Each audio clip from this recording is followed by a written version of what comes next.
Welcome back to the Energy Fix podcast. Today, we're going to be talking all about stored emotions, Akashic records, and nutritional alchemy, and catching up with Cyndi Stewart, who I interviewed and had featured on the Energy Fix podcast, episode number 57. Now, before we dive into this clip and you can really dive into the wisdom of Cyndi, I want to have two small announcements. Announcement number one, make sure that you subscribe to this. It helps the show grow, but it also helps to get these future episodes into your hands a little bit easier. My second announcement is that enrollment and the doors are officially open on my crystal Reiki and intuitive healing sessions. There's a link down in the show notes that you can go check out, get all the information on what they are and what exactly they do to help benefit you. What I love about the sessions that I do is that it is not only an extremely intuitive Reiki session that helps you to clear off some of the heavy energy to balance your chakras, to help you get back into alignment, but it also has an intuitive healing piece where we dive deep into the coaching side of it and allow you to have some tangible steps for you to move forward in a more empowered way. It is truly the best of both worlds.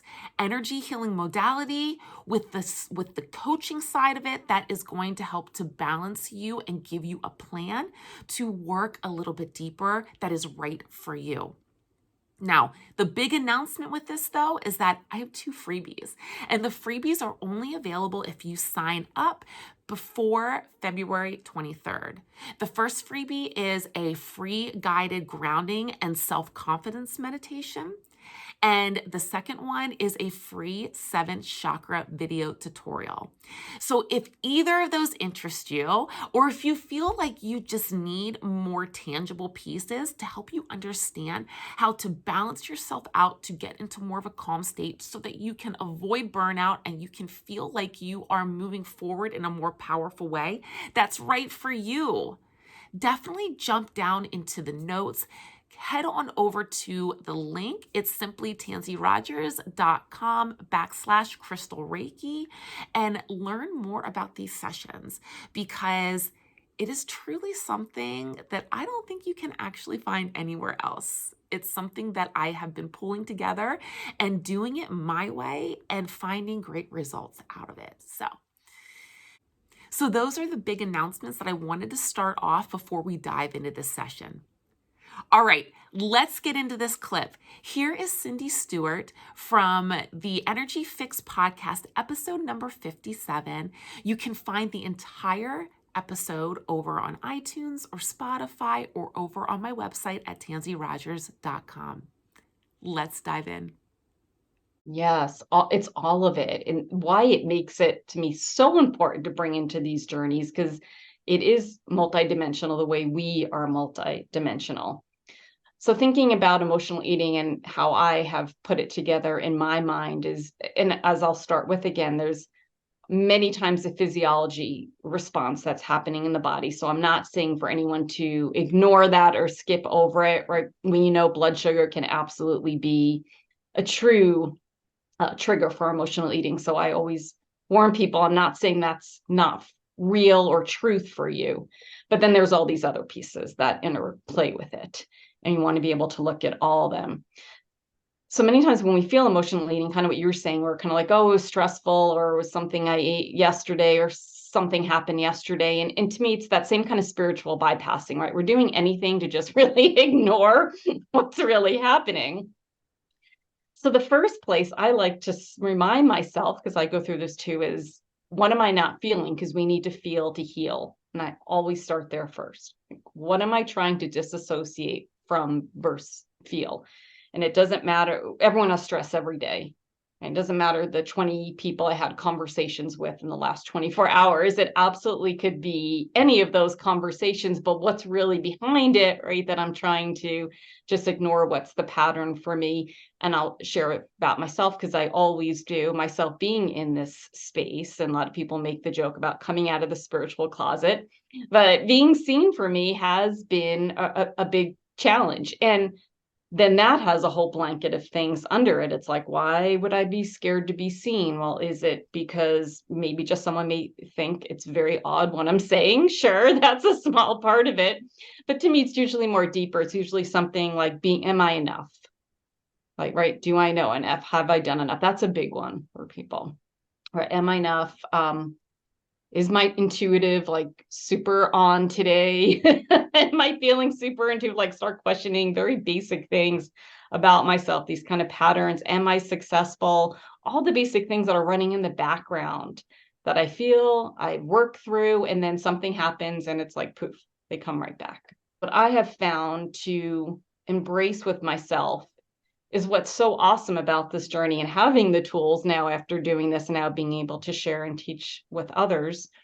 When this comes up again, I can just go there right away and just ask what it is. And kind of like that cycle of wisdom, a cycle happens very quick now because I could just go right after, instead of it probably took me weeks or months or perhaps years to get where I can get now, because I can go right into it generally. And I know we'll come to the Akashic records later. It's generally how I'll go in to get a little bit deeper, but sometimes it'll be in a basic meditation in the morning and journaling. And then it feels great. I'm like, I'm so glad that happened. I learned something profound again. Yeah, so I think this brings up a really great point, because a lot of times I feel like a person may understand that they are stressed, or they may understand that there might be an emotional eating aspect, but they don't necessarily know where it's coming from or can put words or labels on it. So there needs to be a deeper investigation. And, honestly, maybe some of it's because they blocked it out because it was just too painful to see. Yes. Yes, like in reference to a traumatic situation. Yes, I would think that would be very common for many people. And I know I'm kind of jumping back ahead, but I just want to make a small little connection we'll come back to, because not only do we have the trauma from this lifetime, and that's what I come to really connect with on this topic is in the Akashic records, it's other lifetimes we've carried, and perhaps, which is the understanding through the records, right, is we needed a way to experience something to fully heal it again. So first we have to feel it to heal it. And if we keep bypassing it or disassociating it, but then it's like our soul is now could be lifetimes working on this one thing, and now we're in so much strong consciousness and expansive energy. This is a great time to work on this. Yeah. Okay, well, for those who may not understand or may not be aware, can you talk Yeah. just a little bit maybe about how past lives do influence Mhm. this life? Like, how does that transfer Yeah. over? Yes, and I just want to share for those that if they're not really even sure if they believe in past lives and they're not comfortable, that is completely fine. I just want to share because there's was definitely a time when I was coming to this work, right, when I was trying to uncover my truth and understand this. So it's be completely where you're at. My understanding from working in the Akashic records is that our soul does live over many lifetimes, and we reincarnate, and we choose to reincarnate. If you're not sure, another good correlation to look at is down the ancestral line, right? So regardless if you're like, I'm not sure if we've reincarnated, but it has been proven now from science, we already knew genetically we carry ancestors' DNA, but it's been proven that we're also carrying the emotions, and therefore, right, this kind of spiritual evolution. So if that's more comfortable for you to look at it that way, that is a good place to understand it as well, right? Because if you had generations and and I've done a lot of like ancestral healing, and it is amazing the amount of generations that I have found in me an emotion that's way back before anyone that I knew, or anyone that I knew. Like it could be many generations back. So different but similar understanding within that. So I like to share that. But from a past life scenario, and most of us know history in the couple, at least in the last 1,000 years, right? It wasn't great for us, specifically women, but it was very difficult lives. Some of us may had very beautiful fancy lives, but still limited choices, and we just didn't have the abundance in regards to what we get to do right every day as we do now. Some might have had abundance financially, of course that would be different as well. So if you even think of that scenario, there's a good chance that we didn't really get to complete everything our soul came here to do. There weren't just that many opportunities. So without even going the records, we can all just understand that part. So when we have things that we haven't completed, many times that would come forward with us. Our soul will want to complete that in the next lifetime. And or if there's something we want to experience, like we want to come back and reincarnate for an experience, how our soul says, okay, I want to have this experience. It may not exactly know what's going to get us to that experience. And that's where these challenges come in. So sometimes it's not that any soul was like, sign me up for the worst, most impossible like assignment ever. It's not that I would think anyone's soul would say that. There may be like, I just want to understand what true love is, or true compassion is. So all the, what I would call like assignments then we take within our contract can be kind of challenging to get us there.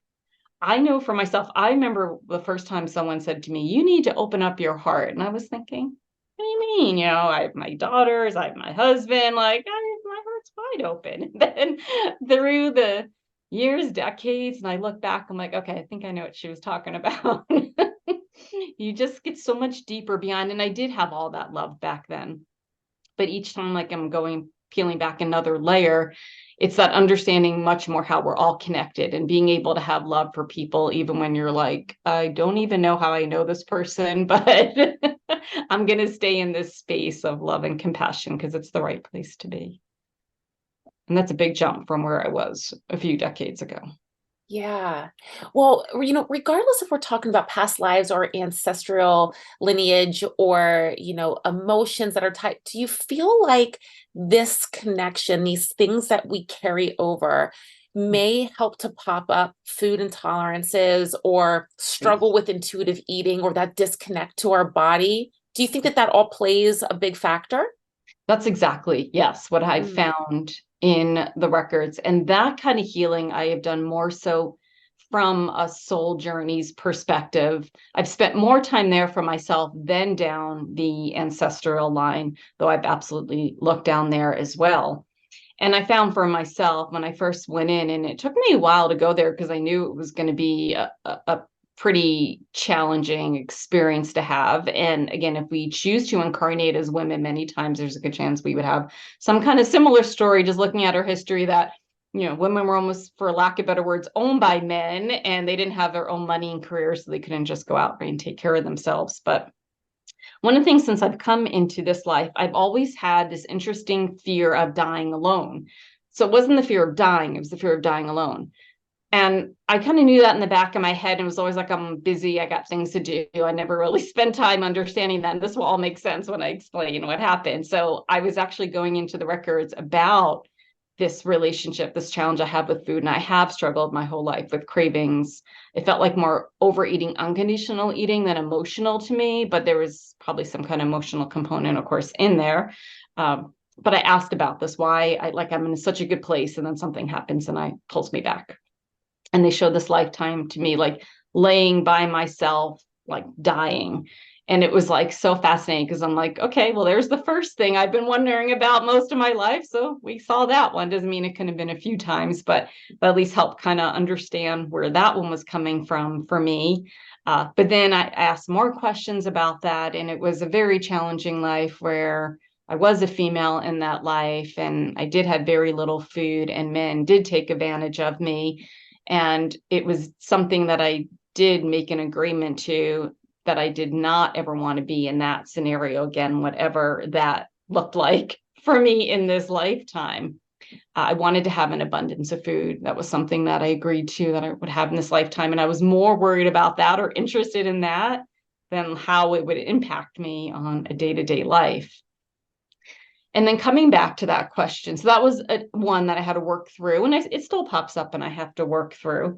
But then that question I had earlier of like, why did I choose this body in this lifetime? And it's like, okay, so I came here with some things that, yes, that would make sense. Why, if I'm carrying a little bit more weight, that would make sense to me versus this other life that I have. That sounds completely, just horrid and like nothing that I want to experience again.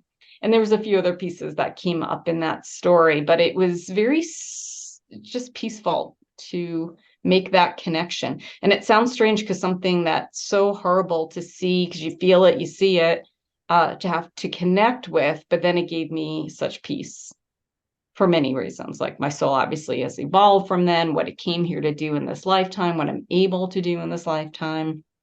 And then not only keeps me on my journey, it keeps me on why I love working with others and sharing these perspectives with them, because it really feels so much better to be there than be like, I can't believe I, overate those cookies again. Like, it's just such a limited thought. You can't really go too far with it.